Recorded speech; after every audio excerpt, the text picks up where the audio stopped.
Começa agora um programa que traz tudo sobre o livro mais lido em todos os tempos. Apresentamos O Som do Livro.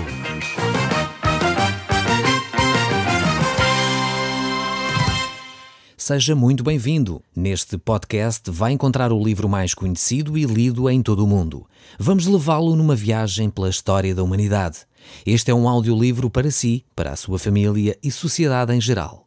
Contextualização e comentários de Paulo Chaveiro.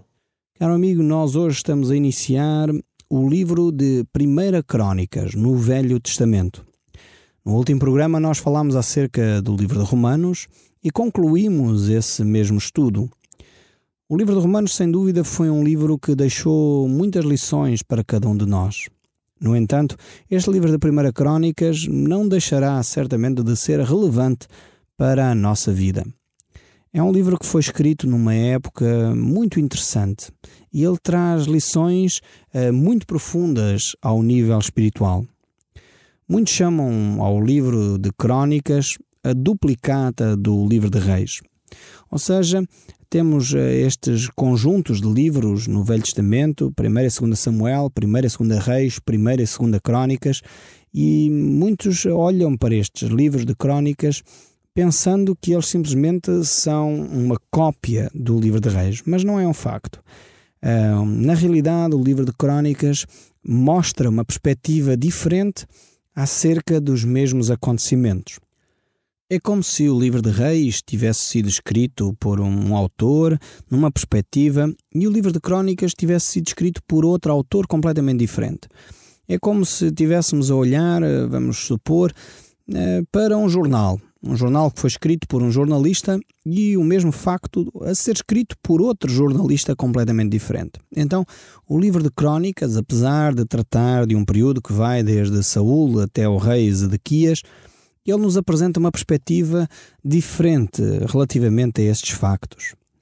Alguns diriam que o livro de Crónicas poderia ter também o título das coisas omitidas, ou seja, ele apresenta alguns factos que não vêm no livro de Reis e apresenta os mesmos factos de forma diferente. Este é um título bastante interessante que poderia ser utilizado também para estes livros de Crónicas. O livro de Crónicas é apresentado inicialmente como sendo um só livro. Mais tarde é que aparece como sendo 1ª e 2ª Crónicas. Mas o assunto principal deste livro aqui é realmente a pessoa do rei Davi. O livro de 2 Crónicas, por outro lado, enfatiza mais as questões ligadas sobre a casa de Davi. Enquanto o primeiro enfatiza a pessoa de Davi, o segundo enfatiza a família, podemos dizer assim, de Davi. A história aqui é a história do reino de Judá e encontramos essa história relatada realmente no 2º livro de Crónicas. O reino de Israel, que foi formado mais tarde, após a morte de Salomão e é separado, digamos assim, do reino do sul, o reino de Judá, ela fica praticamente ignorado aqui neste aspecto do livro de Crónicas. Nós dizemos que o livro de 1 Crónicas fala sobre Davi, mas o seu passado, aquilo que é apresentado como as grandes falhas do rei Davi, são omitidas nestes registros aqui. Mas por que é que isso acontece quando nós realmente verificamos que o livro de 1 Reis e 2 Reis, 1 Samuel e 2 Samuel, apresentam também as falhas de Davi? Por que é que será que Crónicas omite este aspecto? Eu creio que a razão pela qual Deus faz isso é porque Deus manifestou o seu amor para com Davi, perdoando o seu pecado. E Deus quer manifestar isso num dos seus livros, quer manifestar o seu perdão neste livro de Crónicas. Ele quer manifestar como ele amou a Davi e como realmente ele perdoou os pecados deste homem. E quando Deus perdoa realmente. Assim como Deus, quando perdoa a si e a mim, ele realmente o perdoa. E a palavra de Deus diz não só que Deus perdoa, como Deus purifica todo o pecado. Ou seja, Deus remove de si a culpa que você tinha. Quando você confessa o seu pecado a Deus, é como se Deus tivesse apagado esse pecado. Não quer dizer, no entanto, que não soframos as consequências. Muitas vezes sofremos as consequências dos nossos atos. Por vezes Deus é tão bondoso que até isso Ele remove. Mas a maior parte das vezes, apesar de Deus remover a culpa, Apesar de Deus remover o pecado, as consequências desse mesmo pecado permanecem. E a palavra de Deus nos diz que Deus remove o nosso pecado e o lança no fundo do mar. Assim como está longe o Oriente do Ocidente, assim também Deus afasta o pecado de nós. Isto diz o salmista. E é realmente interessante ver que esta perspectiva de Deus sobre o pecado é colocada aqui neste livro de 1 Crônicas. E eu creio que essa é a razão pela qual os pecados de Davi não são mencionados ou muito falados aqui. Deus já havia tratado desse assunto, como eu disse, no livro de Reis, e agora aqui Deus vai tratar com Davi como sendo realmente aquele filho seu, como que tem os seus pecados perdoados, que tem um coração segundo o coração de Deus.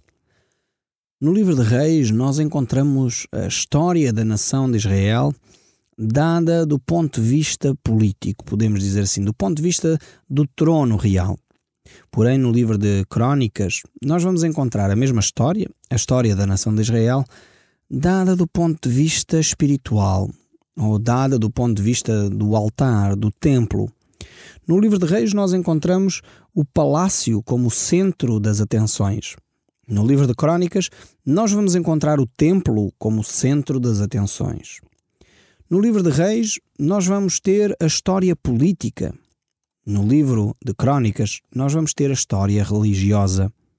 No livro de Reis nós temos o ponto de vista do homem sobre os factos.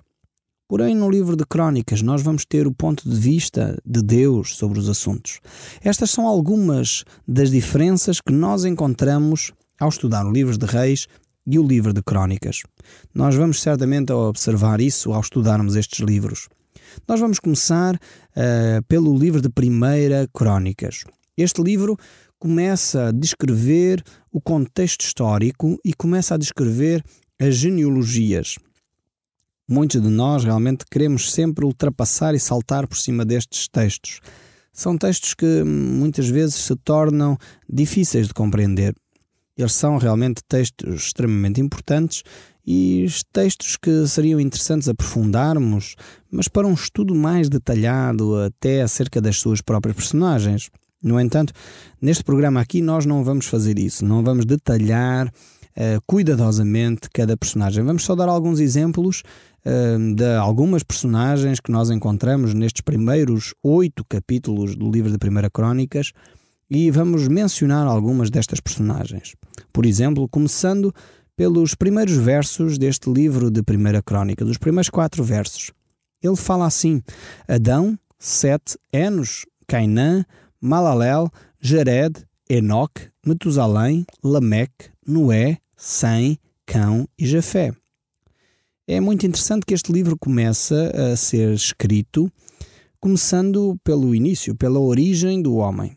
E vai relatar a sequência genealógica que Deus utiliza para trazer ao mundo a revelação que Deus tem para trazer.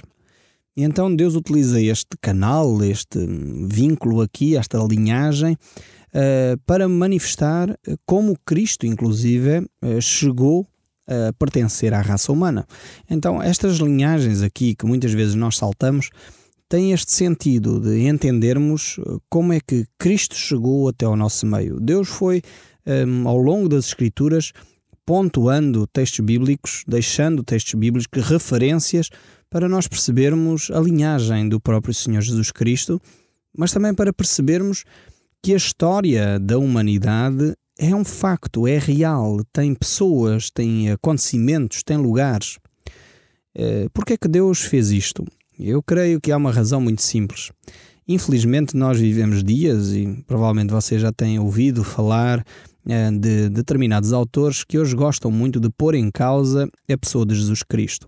Gostam de levantar suspeitas sobre, primeiro, se Cristo terá existido realmente ou não. E depois, mais grave ainda, gostam de levantar suspeitas sobre se Cristo terá ressuscitado ou não. Então, o próprio Deus, sabendo como é que é o coração do homem, sabendo como o homem é astuto, é maldoso, na forma como muitas vezes faz a abordagem das questões divinas, das questões de Deus, Então Deus vai colocando ao longo das Escrituras referências, marcos históricos, vai mostrando que aquilo que ele relatou nas páginas da Bíblia são factos reais, com pessoas reais, com lugares reais, com datas, com épocas, com circunstâncias que existiram realmente. E isto porque o homem tem feito ao longo da história tentativas constantes de desacreditar aquilo que é a palavra de Deus. Hoje em dia, os homens já não são tão ignorantes ao ponto de tentarem dizer que Cristo não existiu, pois os factos históricos são demasiados para se poder contrariar essa verdade. Então, o que é que o homem hoje inventou?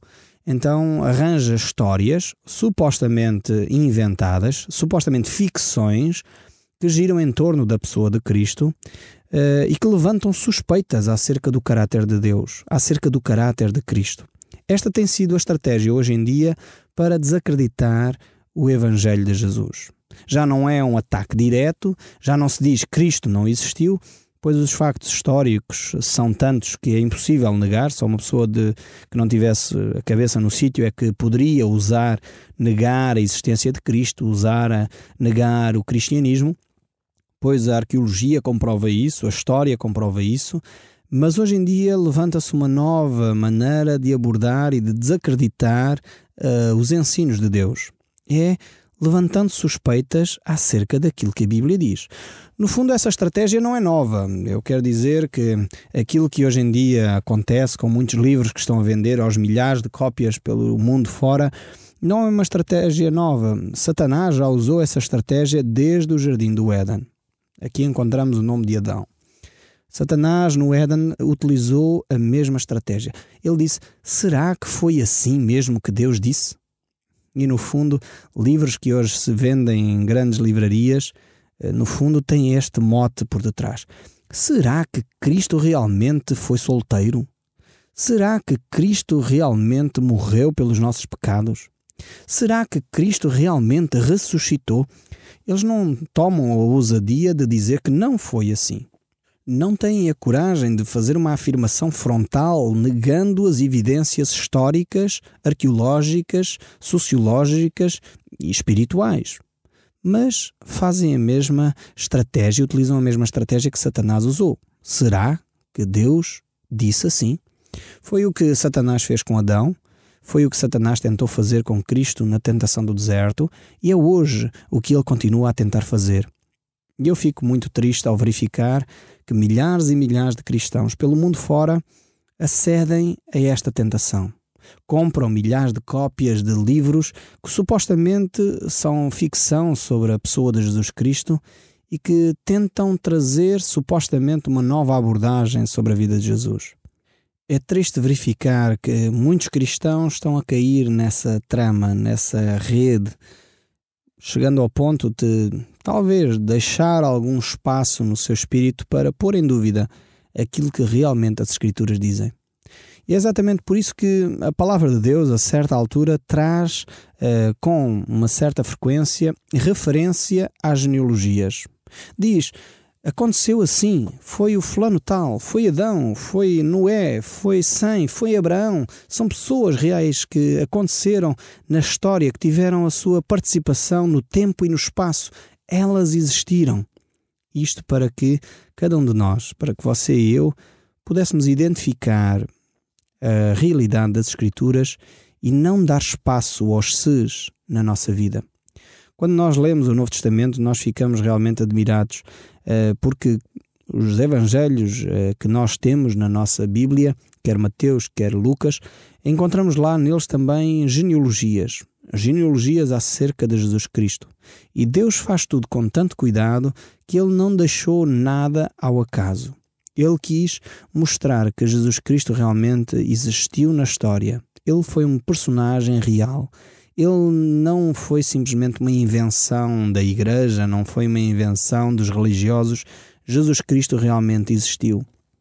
E quando nós olhamos para este livro aqui de Crônicas, nós percebemos que estas linhagens se concretizaram e tínhamos condições e temos condições por documentos históricos de poder confirmar estas mesmas afirmações. É realmente isto que é importante nós retirarmos aqui destas genealogias, destes nomes que vão surgindo nas Escrituras, nas páginas da Bíblia, para nos deixarem confirmações, como marcos, como identificações daquilo que realmente Deus fez na história da humanidade. Estes acontecimentos que nós verificamos aqui referem-se principalmente ao templo e aos atos de culto, os acontecimentos que ressaltavam os aspectos religiosos e também o aspecto espiritual da nação. Este estado aqui que é descrito neste livro.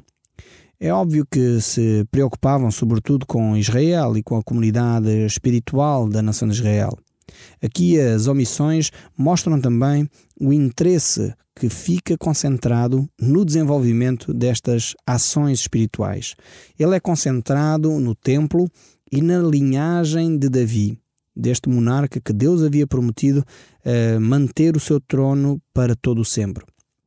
Por isso aqui Saul surge basicamente como uma referência curta e rapidamente desaparece do cenário do livro de 1 Crônicas. Depois surge então Davi. E nele, como eu já disse, não é mencionado o pecado de Davi com Batseba, não é mencionado sequer a rebelião do seu filho Absalão, não é também mencionado sequer a usurpação ou a tentativa de usurpação do trono por parte de Adonias. A história aqui concentra-se naquilo que é o plano de Deus maior para a família de Davi. E nesse sentido, Deus menciona o relacionamento que ele quer desenvolver com Davi através da tribo de Judá. É por isso que este livro de Crônicas aqui representa o ponto de vista sacerdotal, o ponto de vista divino, podemos dizer assim, sobre esta matéria. Ao contrário de Samuel e Reis, que apresentam um ponto de vista, como eu já disse, profético, político e não tanto um ponto de vista espiritual. Não é difícil nós descortinarmos o motivo que leva a ser escrito este livro de 1 Crônicas. Nós temos que enquadrá-lo no contexto histórico da época. A comunidade israelita é uma comunidade que está no exílio e que está a chegar de novo à Terra Prometida. O livro de 1 Crônicas é então descrito neste contexto, um contexto pós-exílico. Pós-exílio. Então eles estão de regresso à Terra Prometida e é necessário eles perceberem a sua linhagem, é necessário eles perceberem as suas origens, perceberem o culto a Deus, perceberem o dom de Deus, perceberem como se devem relacionar com Deus. E por isso mesmo aqui a questão fundamental tem a ver com as tais origens históricas, origens familiares. Vemos também que este livro de Crônicas tem uma mensagem de encorajamento. É uma mensagem de encorajamento para o povo para perseverar no caminho de Deus. Mas também é uma mensagem de advertência. É uma mensagem que chama a atenção para aqueles que fazem a sua vida sem olhar para os princípios que Deus tem. E por isso mesmo há uma advertência no sentido de tomem cautela, tenham cuidado sobre o caminho que escolhem seguir. É por isso mesmo que este livro trata aqui, no seu início, nestes primeiros capítulos, 8 capítulos, e depois o capítulo 9, acerca também da forma como a nação de Israel se conduziu e quais as consequências dessa má condução por parte dos líderes políticos, dos reis naquela altura. Teve efeito e consequências tremendas em toda a nação. Por isso mesmo, este texto bíblico aqui de 1 Crônicas traz essa reflexão, essa correção, essa admoestação para que se viva de uma forma íntegra, dentro dos valores bíblicos e dos valores de Deus. Não há qualquer motivo para supor que este livro tenha sido, inventado ou que tenha, qualquer coisa fora da orientação de Deus. É verdade que há algumas discrepâncias, essencialmente a nível numérico, entre este livro e o livro de Reis, mas, no entanto, como eu já disse, a tentativa de descrever este livro de Crônicas é no sentido de falar das motivações de Deus para o povo de Deus. Por isso mesmo, em algumas alturas, vamos verificar que há talvez um exagero dos números, um arredondamento de determinados números quando se fala sobre exércitos e coisas do género, coisas, na minha opinião, bastante secundárias, mas este livro continua a ser uma referência tremenda e importante para a vida espiritual da nação. Como já vimos, este livro começa com a origem do homem, Adão. E é realmente com Adão que vai mostrar a unidade da raça humana. Ele depois segue a linhagem de Adão e fala acerca de Noé e de Sem, de onde descende toda a família semítica, podemos dizer assim. Este espírito, digamos, de sequência dos filhos de Sem, os filhos de Noé, que realmente vão dar origem depois à nação de Israel e a todos os povos daquela região ali do Médio Oriente. São realmente nomes importantes e que Deus não quer deixar ao acaso. Ele também vai falar acerca de Metusalém, o homem mais antigo à face da terra, que viveu mais anos à face da terra, e identifica realmente vários nomes importantes, chegando ao ponto mais à frente de identificar o próprio Abraão, um nome sonante para a nação de Israel, que quer dizer pai de uma multidão. Vamos encontrar nomes como Isaac, Jacó, Esaú. São nomes que são referências deixadas nestes textos bíblicos para nós percebermos realmente a origem e a família de onde provém o grande rei Davi. Este é o propósito ao traçar de uma forma tão detalhada estes 8 capítulos acerca da linhagem de Davi. Pois é de Davi que vai surgir descendente, portanto o descendente de Davi é o próprio Senhor Jesus Cristo. Por isso é tão cuidadosamente trabalhada aqui a questão da genealogia. Eu gostaria que você pudesse analisar estes textos bíblicos, pois eles são muito ricos, pudesse lê-los em casa também, para você mesmo perceber a importância que Deus dá à família, quer aos ascendentes como aos descendentes.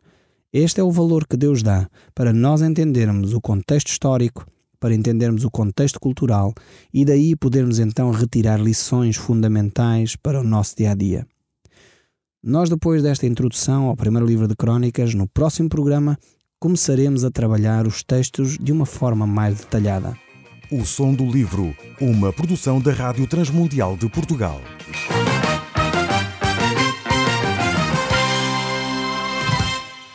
RTM. Conhece todos os nossos programas em rtmportugal.org. Uma produção da Rádio Transmundial de Portugal.